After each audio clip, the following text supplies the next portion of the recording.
नमस्कार किसान साथियों, अगर इस टाइम के ऊपर आपके पास 1 एकड़ जमीन, आधा एकड़ जमीन, 1 बीघा, 2 बीघा, 3 बीघा जमीन खाली पड़ी हुई है और आप इस खाली जमीन में मात्र 15 से 20 हजार रुपए एकड़ का खर्च करके केवल 35 से 40 दिन के अंदर 2 से 3 लाख रुपए कमाना चाहते हो, तो भैया आपको इस टाइम के ऊपर बरसाती मूली की बुआई कर लेनी चाहिए। जी हाँ दोस्तों, बरसाती मूली जो इस टाइम के ऊपर लगती है, इसके जो बाजार भाव होते हैं वो पूरे साल के अंदर सबसे ज्यादा मिल रहे होते हैं। अगर आप 1 एकड़ जमीन में 100 क्विंटल, जो कि बिल्कुल मिनिमम आपको मैं बता रहा हूं, अगर 100 क्विंटल भी आप उत्पादन निकाल लेते हो और आपको 20 रुपए किलो के बाजार मिल जाते हैं, जो कि मिलते हैं भैया। वैसे तो रेट आपको 30-35 रुपए किलो के मिलेंगे, तो भी आप 1 एकड़ जमीन के अंदर केवल 35 से 40 दिन के अंदर 2 लाख रुपए की कमाई करोगे। उन 2 लाख रुपए के अंदर अगर अपन मान के चला भैया 25-30 हजार रुपए का खर्च भी उड़ा देते हैं, जिसके अंदर बीज का खर्च है, खाद का खर्च है, जुताई का खर्च है, इसके अंदर स्प्रे का खर्च है और बाद में उखड़ाई का खर्च है और ट्रांसपोर्टेशन का खर्च है। बस इससे ज्यादा कुछ खर्च लगने वाला नहीं है। अगर इसको भी निकाल देते हैं तो भी भाई 1.5 से पौने 2 लाख रुपए तक हम बड़ी आसानी से कमा सकते हैं। मैं आज आप लोगों को इस वीडियो के माध्यम से बताऊंगा बरसाती मूली खेती की A to Z जानकारी। आपको मैं बुआई से लेके उखड़ाई तक पूरी कंप्लीट इस वीडियो के अंदर जानकारी दूंगा। तो नमस्कार, मैं इंद्रपाल यादव, आप देख रहे हो देश का सबसे विश्वसनीय फार्मिंग यूट्यूब चैनल देश की जान हमारे किसान। अगर अभी तक आपने ये चैनल सब्सक्राइब नहीं किया है तो प्लीज चैनल सब्सक्राइब कीजिए, साथ ही वीडियो को लाइक करना है, दूसरे किसान भाई तक शेयर करना है। तो चलिए सबसे पहले तो अपन बात कर लेते हैं कि मूली का सबसे ज्यादा रेट कब मिल रहे होते हैं और मूली की बुआई का सही समय क्या होता है। अक्सर हमारे देश के अंदर भैया ज्यादा रेट के चक्कर में ना किसान जून महीने से मूली की बुआई करना स्टार्ट कर देते हैं। तो मेरा मानना है भाई, आप 1 जुलाई से लेकर और 15-20 अगस्त के बीच के जो 1.5 महीना है ना, इस टाइम के ऊपर अगर आप अगेती या बरसाती मूली की बुआई करते हो तो यहाँ से आप अच्छा उत्पादन भी ले सकते हो, बढ़िया मंडी रेट भी ले सकते हो। दूसरी बात आती है, अपन जिस खेत के अंदर मूली की बुआई करने जा रहे हैं उस खेत की हम किस तरह से तैयारी करें, किस खेत का चयन करें, ताकि हमारी मूली का उत्पादन भी अच्छा हो, बीमारियां भी ना लगे और आगे चलकर हमारी मूली जल्दी से जल्दी तैयार होकर मंडियों में भी अच्छे टाइम के ऊपर पहुंच सके। तो आपको खेत चुनाव करते वक्त एक सावधानी रखनी है। सबसे पहले तो आपको ये देखना है कि जिस खेत के अंदर आप मूली की बुआई करने जा रहे हो उसके अंदर बरसात का पानी नहीं भरना चाहिए। अगर आपके खेत के अंदर जल भराव होता है तो उस खेत को आप अवॉइड कीजिए, या फिर उस खेत के अंदर आप मूली की बुआई बिल्कुल मत कीजिए, वरना आपका जो लगाया हुआ इन्वेस्टमेंट है ना वो 100% आपका डूबेगा ही डूबेगा। इसके अलावा फिर बात आती है मिट्टी कैसी होनी चाहिए। तो मिट्टी के अंदर आप किसी भी तरह की मिट्टी का चुनाव कर सकते हो, कोई दिक्कतें नहीं होती है। टाइट मिट्टी होती है, ज्यादा जो भारी मिट्टी होती है ना, चिकनी मिट्टी होती है, उनके अंदर थोड़ी प्रॉब्लम देखने को मिलेगी, लेकिन आगे वीडियो के अंदर मैं आप लोगों को बता दूंगा उसके अंदर कौन कौन सी प्रॉब्लम आती है, किस तरह से उसको हम सॉर्ट आउट कर सकते हैं। तो मिट्टी के अंदर आप किसी भी तरह की मिट्टी का चुनाव कर सकते हो, बस आपके खेत के अंदर जल भराव नहीं होना चाहिए, ज्यादा टाइम तक उसके अंदर पानी नहीं ठहरना चाहिए। इसके अलावा फिर बात आती है खेत की तैयारी की, हमें खेत की किस तरह से तैयारी करनी है और बेसल डोज के अंदर हमें कौन कौन से खाद उर्वरकों को प्रयोग करना है। तो देखिए, मूली एक कंदवर की फसल है, इसके अंदर सबसे पहले तो आपको अपने खेत की अच्छी गहरी जुताई कर देनी है। गहरी जुताई करने के बाद उसके अंदर आपको रोटावेटर या फिर मिट्टी को आप बिल्कुल भुरभुरा कर लीजिए। अब जितनी अच्छी गहरी और भुरभुरी मिट्टी होगी ना आपकी, तो इसके अंदर जैसे आप बीज बुआई करोगे, बीज बुआई करने के बाद इसके अंदर जो बनने वाला कंद है, जो मूली होगी, वो जितनी आसानी से मिट्टी को खोद के नीचे तक चली जाएगी, उसकी जड़ें, उतनी ही ज्यादा मूली की लंबाई है वो नीचे तक होगी, और जितनी साफ सुथरी नीचे तक लंबी मूली होगी उतनी वो आगे चलकर मंडियों के अंदर अच्छा रेट लेके आएगी, ज्यादा उत्पादन निकालेगी। तो भैया मूली फसल के अंदर आपको देसी खाद ज्यादा नहीं डालना है। अगर आप अपने खेत के अंदर आपको ऐसा लग रहा है कि यार हमारा खेत तो बहुत ज्यादा हल्का खेत है, उसके अंदर इतनी उपजाऊ क्षमता नहीं है, अगर हम इसके अंदर मूली की बुआई करेंगे तो बगैर देसी खाद के हमारे खेतों से उत्पादन अच्छा नहीं लिया जा सकता, तो इस स्थिति के अंदर आप अपने खेत के अंदर 1 एकड़ जमीन में बिल्कुल गड़ा सड़ा गोबर का खाद 1 से 1.5 ट्राली अपने खेत के अंदर बुरकाव कर दीजिए। फिर बात आती है इसके अंदर भाई रासायनिक खादों की। यहाँ पे आपको सबसे ज्यादा ध्यान रखना है रासायनिक खादों के अंदर, या फिर खेत की तैयारी करते वक्त जब आप बेसल डोज बना रहे हो, बेसल डोज डाल रहे हो, तो यहीं पे आप आधी लड़ाई जीत जाओगे और यहीं पर अक्सर किसान है वो आधी लड़ाई हार जाता है। तो बेसल डोज के अंदर आपको देखिए, या तो अगर आपके एरिया के अंदर डीएपी खाद मिल रहा है तो पूरा 35 किलो से लेकर 40-50 किलो पर एकड़ के हिसाब से, वो आपकी मिट्टी के अनुसार या फिर आपके खेत की ताकत के अकॉर्डिंग आपको चलना है, कितनी ताकत आपके खेत के अंदर है। अच्छा खेत है, ताकतवर गबरू खेत है तो 35 किलो पर एकड़ के हिसाब से डीएपी आप ले सकते हो। हल्का खेत है, आपको लग रहा है कि कोई फसल अभी काटी है और उसके बाद दोबारा से हम दूसरी फसल की बुआई करने जा रहे हैं, तो पूरा 1 बैग आप डीएपी का ले लीजिए। दूसरा, इसके अंदर आपको म्यूरेट ऑफ पोटाश लेना, वो कितना लेना भैया, कम से कम आपको 25 किलो से लेकर 35 किलो पर एकड़ के हिसाब से म्यूरेट ऑफ पोटाश भी ले लेना है। ये आपको अगर कहीं पे महंगा मिल रहा है तो आपको ये लेना जरूर है, आपको इसके अंदर कोताही नहीं बरतनी। कम से कम 25 किलो, ज्यादा से ज्यादा आप 35-40 किलो तक म्यूरेट ऑफ पोटाश ले लीजिए। तीसरा, इसके अंदर आपको सल्फर लेनी। सल्फर कितनी भैया, 80% वाली या 90% वाली कोई भी सल्फर अगर आप लेते हो तो 3 किलो पर एकड़ के हिसाब से, अगर आप दानेदार वाली सल्फर ले रहे हो तो 10 किलो पर एकड़ के हिसाब से सल्फर भी जरूर ले लेनी है। इसके अलावा इसके अंदर हमें कुछ बेसल डोज में इंसेक्टिसाइड भी डालने। इंसेक्टिसाइड के अंदर या तो आप लगभग 3 किलो से 5 किलो कार्बोफिरान कार्बोफ्यूरान ले लीजिए, या फिर आप कार्टाप हाइड्रोक्लोराइड, ये दोनों आपको नहीं मिल रहा तो आप रीजेंट अल्ट्रा, वो भी आप 3 किलो से लेकर 5 किलो पर एकड़ के हिसाब से लेना है। अब लेना जरूर इनमें से कोई भी आप ले सकते हो, ये जरूर ले लेना है, वरना आगे चलकर आपकी मूली फसल के अंदर नीचे ना भैया बहुत सी दिक्कतें देखने को मिलती है। अक्सर अपन देख रहे हैं मूली उखाड़ते हैं ना, जब हमारी मूली तैयार हो जाती है तो उसके अंदर लाइनिंग सी आपको देखने को मिलती है, जिस तरह से कोई कीड़ा उसको खा जाता है। तो उस समस्या से बचाव के लिए ना हमको इस टाइम के ऊपर बेसल डोज में निहायत जरूरी है इंसेक्टिसाइड यानी कीटनाशक है ना, वो जरूरी इन खादों के अंदर लेना। इसके अलावा इसके अंदर आपको फंगस जनित बीमारी से बचाने के लिए अक्सर अपन देखेंगे भैया, अब हम इस टाइम के ऊपर मूली की बुआई करेंगे तो हमारी पूरी फसल है ना वो बरसात के मौसम के अंदर रहेगी, और कई बार ज्यादा बरसात होने की वजह से चाहे हमारे खेत कितने ही ऊंचे हो, कितने वो लगातार अगर बरसात 2-3 दिन चल जाती है तो मूली की जो फसल है ना वो देखते ही देखते भैया खत्म हो जाती है, उनके पौधे सूख जाते हैं। तो वो फंगस जनित बीमारी से बचाने के लिए हमें अभी बेसल डोज के अंदर निहायत जरूर लगभग आधा किलो से लेके 750 ग्राम थाइफेनेट मिथाइल, जी हाँ रोको के नाम से आता है, दूसरी कंपनियां बना रही होती, बाकी अच्छी क्वालिटी के आपको थाइफेनेट मिथाइल जो एक सिस्टेमिक फंगिसाइड होता है, बेसल डोज में इन्हीं खाद उर्वरकों के अंदर मिलाकर अपने खेत के अंदर बुरकाव कर देना है। दोबारा से फिर इसके अंदर या तो रोटावेटर निकाल दीजिए या फिर आप कल्टीवेटर निकाल के पाटा लगा दीजिए। अब हमारा खेत एकदम रेडी हो चुका है, तैयार हो चुका है। फिर बात आती है इसके अंदर बुआई की विधि। जी हाँ दोस्तों, बरसात के मौसम के अंदर हमें बुआई विधि को पर विशेष फोकस करना होगा। बगैर बरसात वाले मौसम में चाहे सर्दी में आप लगाओ, आगे चलकर नवंबर दिसंबर में मूली की बुआई करो, उनको क्यारियों में डाल दीजिए या पूरे खेत के अंदर यूं बीज छिटक मूली की बुआई कर लीजिए। लेकिन इस टाइम के ऊपर बरसात के मौसम में आपको या तो मेड़ निकालने या फिर बेड निकालने। अगर आपके आसपास के अंदर सीड ड्रिल मशीन से मूली की बुआई हो सकती है, ट्रैक्टर चलित जो बेड मेकर और जिसके पीछे सीड ड्रिल मशीन लगी होती है जो बेड भी निकालता है, पीछे पीछे उसके अंदर बीज की बुआई भी होती चलती है, अगर वो मशीन आपके पास है तो वो सबसे बढ़िया है। अगर आपके पास इस तरह की मशीनें अवेलेबल नहीं है तो आप मेड़ निकाल सकते हो। फिर बात आती है भैया बीज चुनाव की और बीज मात्रा की। तो देखिए 1 एकड़ जमीन के अंदर अगर अपन बात कर ले पहले बीज मात्रा की, तो अगर आप हाथों से बीज की बुआई करने जा रहे हो तो 1 एकड़ जमीन में मेड़ विधि से अगर आप बुआई कर रहे हो तो कम से कम आपको 2 किलो से लेकर 2.5 किलो बीज की आवश्यकता पड़ेगी। अगर आप सीड ड्रिल मशीन से बुआई करने जा रहे हो तो लगभग आपको 3.5 किलो से लेकर 4 किलो पर एकड़ के हिसाब से बीज मात्रा की आवश्यकता पड़ेगी। अगर आप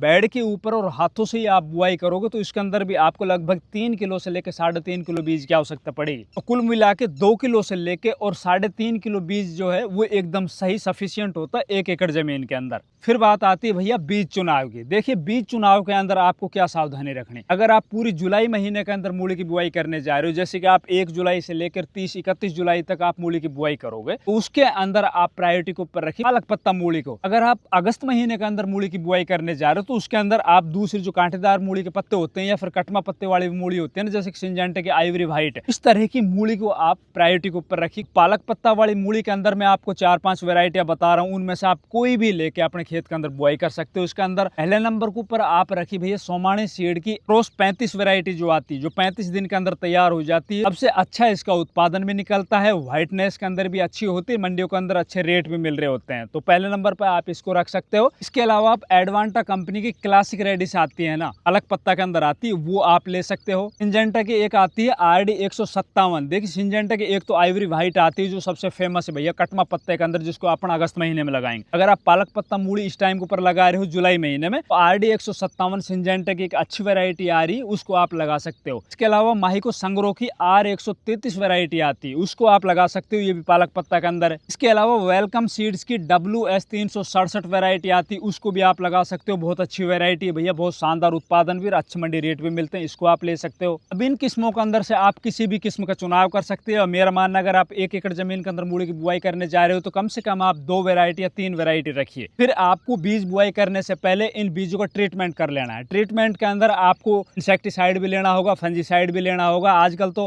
अच्छे टेक्निकल आ रहे हैं जिसके अंदर आपको इंसेक्टिसाइड फंजीसाइड दोनों चीजें मिल रही होती है। उनकी आपको 1 से 2 ml 1 किलो बीज के अंदर लेके और अच्छे से बीज को सीट्रेट करके और अपने खेत के अंदर इसकी बुआई करनी है। बुआई करने के बाद फिर बात आती है इसके अंदर भैया खरपतवार नियंत्रण की। खरपतवार नियंत्रण के लिए मूली की बुआई करने के बाद जैसे आप उसके अंदर सिंचाई करो, सिंचाई करने से पहले आप पेंडामेथिलिन 1 लीटर पर एकड़ के हिसाब से स्प्रे कर दीजिए। मिट्टी के अंदर मिला के डाल दीजिए, यूरिया के अंदर मिला के डाल दीजिए, बजरी में मिला के डाल दीजिए। आप किसी भी तरह से आपको 1 लीटर पर एकड़ के हिसाब से पेंडामेथिलिन सिंचाई करने से पहले मूली वाले खेत के अंदर डालकर फिर ऊपर से सिंचाई करनी है। फिर सिंचाई करने के बाद आपको लगभग ज्यादा से ज्यादा आपको 48 घंटों के अंदर ये पेंडामेथिलिन ऊपर से इसका स्प्रे करना है, या फिर इन्हीं खाद या मिट्टी के अंदर मिला के गीली मिट्टी मिट्टी के अंदर आपको डाल देना है। ये डालने के बाद आपके खेत के अंदर एक पेंडामेथिलिन लेयर बना जाएगी, जिससे कि आपके खेत के अंदर पड़े हुए जितने भी खरपतवार के बीज है वो जर्मिनेट नहीं होंगे, मूली के जो बीज है वो रुकेंगे नहीं, वो जर्मिनेट हो जाएंगे। ये काम करने के लगभग आपके 3 से 4 दिन बाद आपकी मूली है वो जर्मिनेट हो जाएगी। जर्मिनेट होने के बाद आपको सबसे पहले एक काम करना है, जैसे हमारी मूली है वो, जैसे हमारी मूली लगभग 1 सप्ताह की हो जाती है, छोटे छोटे पौधे बाहर निकल आते हैं, उस टाइम के ऊपर आपको 1 ग्राम 1 लीटर पानी के अंदर मिला के एलियट फंगिसाइड है उसका स्प्रे कर देना है, ताकि हमारी मूली के अंदर डंपिंग ऑफ कोलर रोट वाली जो प्रॉब्लम है वो ना हो। जैसे हमारी मूली लगभग 15 दिन की हो जाती है तो अपन को कोई एक दोबारा से फंगिसाइड लेना है, उसके अंदर आपको कोई एक इंसेक्टिसाइड भी 1 ml 1 लीटर पानी के अंदर मिला के और अपनी खड़ी फसल के ऊपर स्प्रे कर देना है। उसके 2 दिन बाद अपन को लगभग 1 लीटर पानी में 1 से 1.5 ग्राम NPK 19-19-19 मिला के खड़ी फसल के ऊपर स्प्रे कर देना है। और जैसे हमारी फसल लगभग 20 से और 25 दिन की अवस्था के अंदर होती है, उस टाइम के ऊपर आपको इसके अंदर 1 एकड़ जमीन में लगभग 20 से 22 किलो 25 किलो आपको DAP छिटक देना है और ऊपर से सिंचाई कर देनी है। सिंचाई करते वक्त आपको विशेष सावधानी रखनी है। इस टाइम के ऊपर चूंकि बरसातें होती रहती, ज्यादा सिंचाई की आवश्यकता नहीं पड़ती है, बिना मतलब को आपको सिंचाई नहीं करनी है। सिंचाई करो तो बिल्कुल हल्की सिंचाई कीजिएगा। दोस्तों, इस तरह से आप मूली की बुआई कर लीजिए। अभी भी आपके मन में किसी भी तरह कोई प्रश्न है, आप कमेंट के माध्यम से हमसे पूछ सकते हो।